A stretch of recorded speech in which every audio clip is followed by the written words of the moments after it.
What's going on, guys? Jack here and welcome to episode 8 of The Final Push here with Watford in the Sky Bet Championship. Hopefully you guys are good. Since the last episode, a fair few more games to tell you guys about. A little bit of indifferent form, not too much more going on.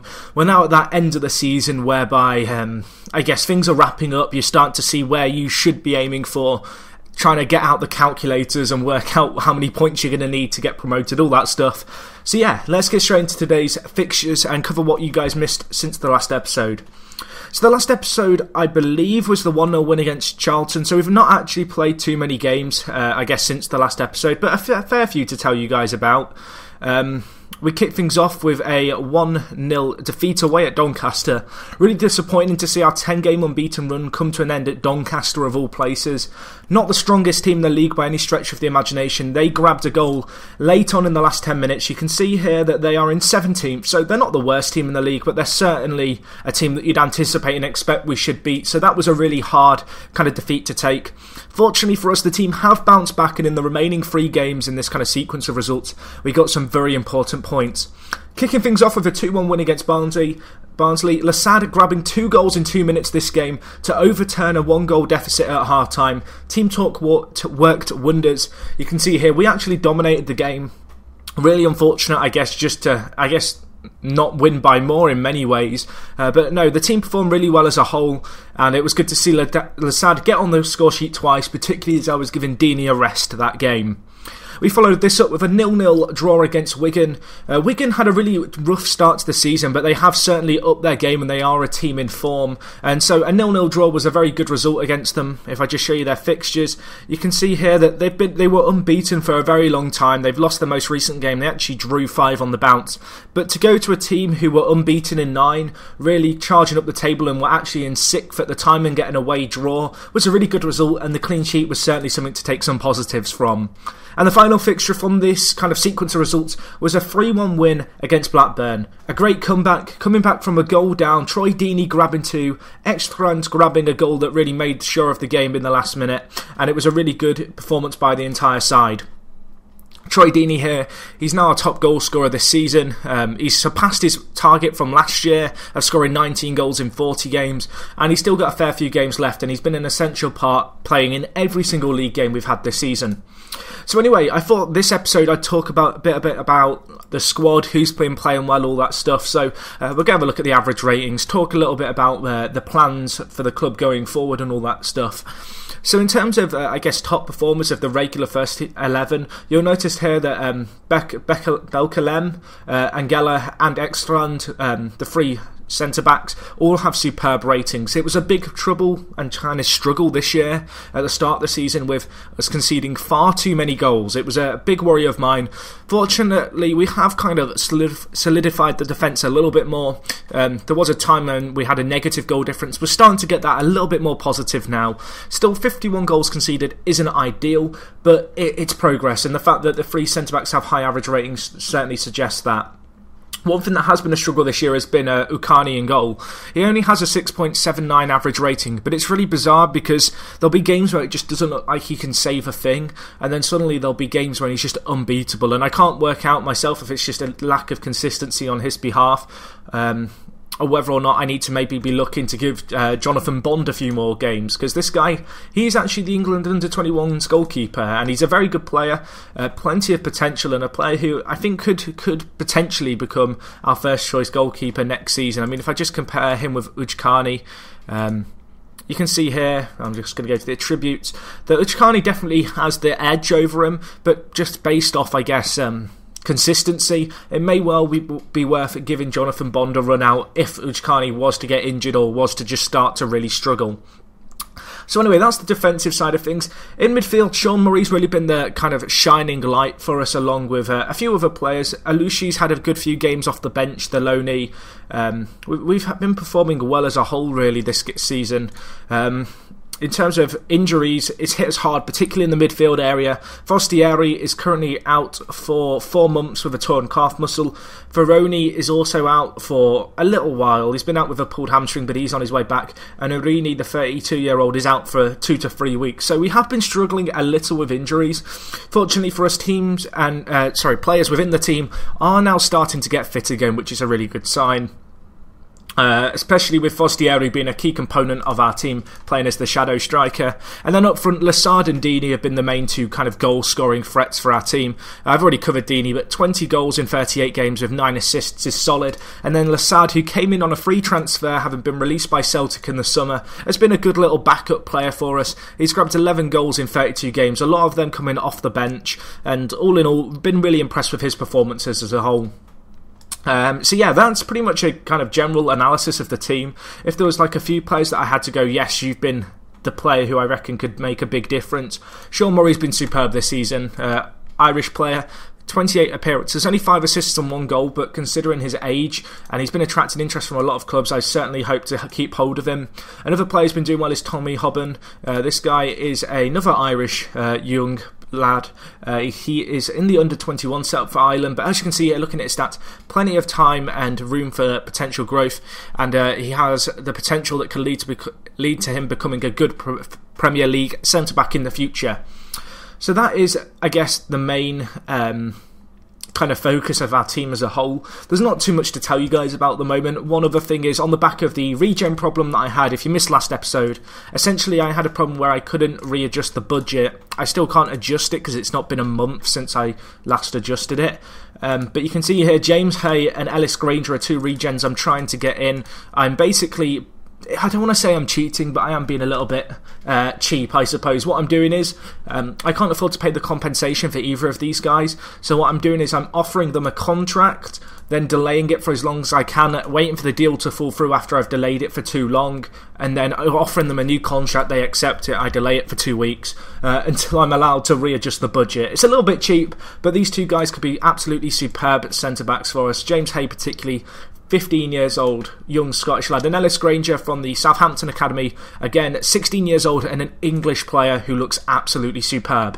So hopefully we can keep hold and get our hands on these 2 centre-backs. Both of them could be great for us in the future.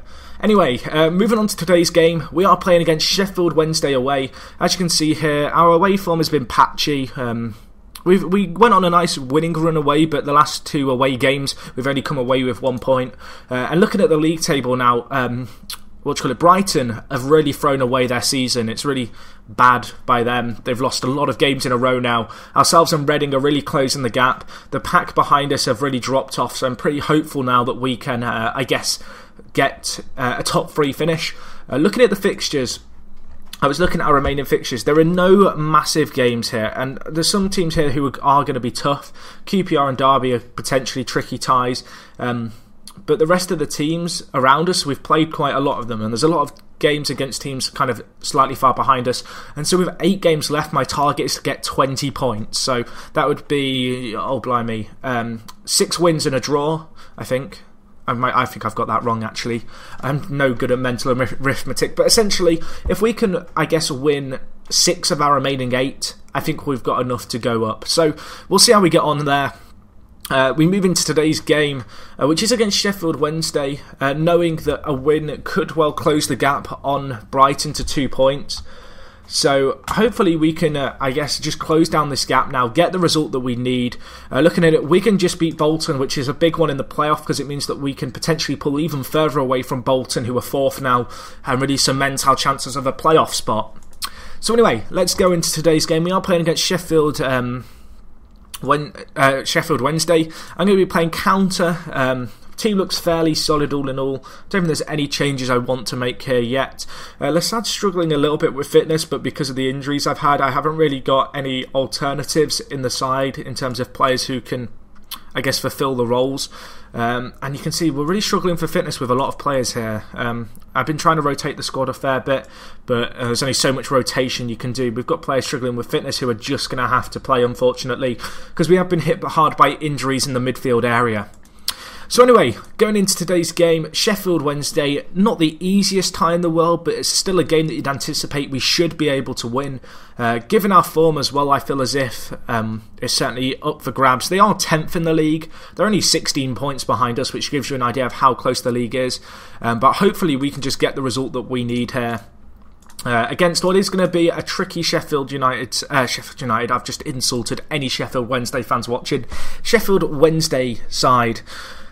So, yeah, let's see how we get on today. Sticking with our 3-1 4-1-1 formation. It sounds really weird saying it like that, but that is the formation that I've now been sticking with. It's the formation that has been working for us. Looking at the stats, fairly 50-50 game. We've created a few more chances with shots on target, but it looks like we're going to go into half-time all square at 0-0. Time for a bit of encouragement. Let's avenge what happened last time against Sheffield Wednesday. I love the new team talks. There's a few that I've noticed which are really cool. I like the idea of telling my players to avenge the previous result we had against them. It sounds so aggressive and kind of, I don't know, like some kind of war. Avenge me. But no, what the hell am I on about? Let's see how we get on here. 50 minutes in, still no chances really falling to either side.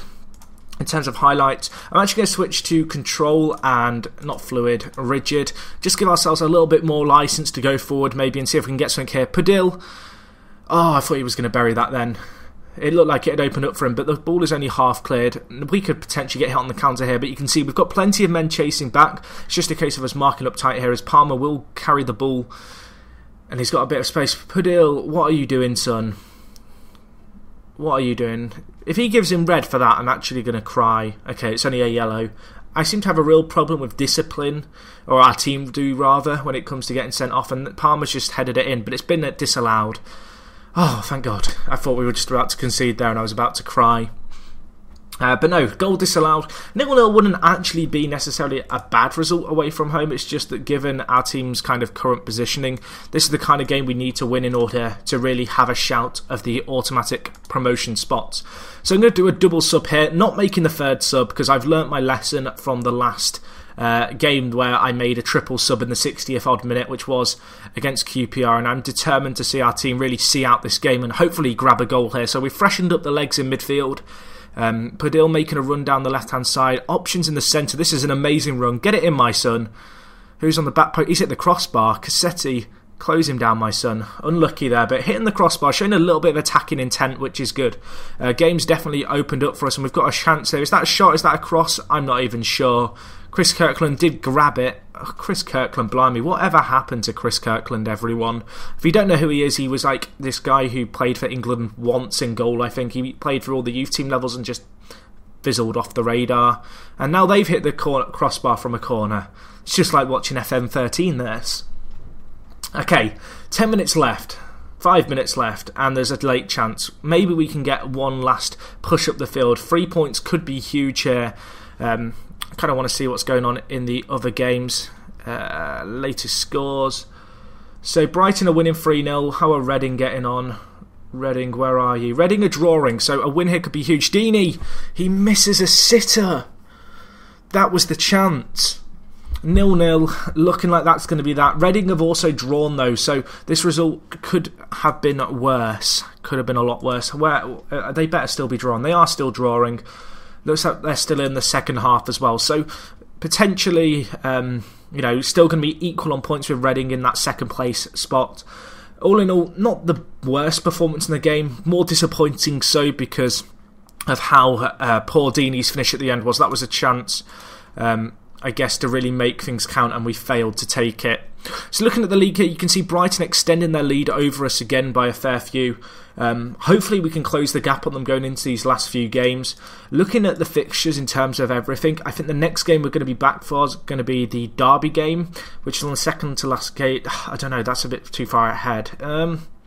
QPR is on TV. Where are QPR in the league?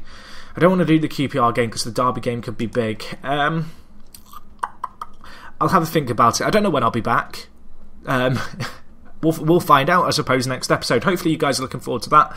But yeah, guys, that does wrap things up for today. Hopefully you enjoyed this episode. Let me know what you make of those two regens. Am I being a cheap little noob person in doing the whole offer contract delay stall tactic? It's an exploit. I don't condone it normally, but the game screwed me over last episode. And as always, if you did enjoy the video, hit the like button. At 100 likes, we'll have another episode up later on in the day. Hopefully you guys enjoyed. And other than that, it is me, Jack, and I'll talk to you guys in a bit. I'm out.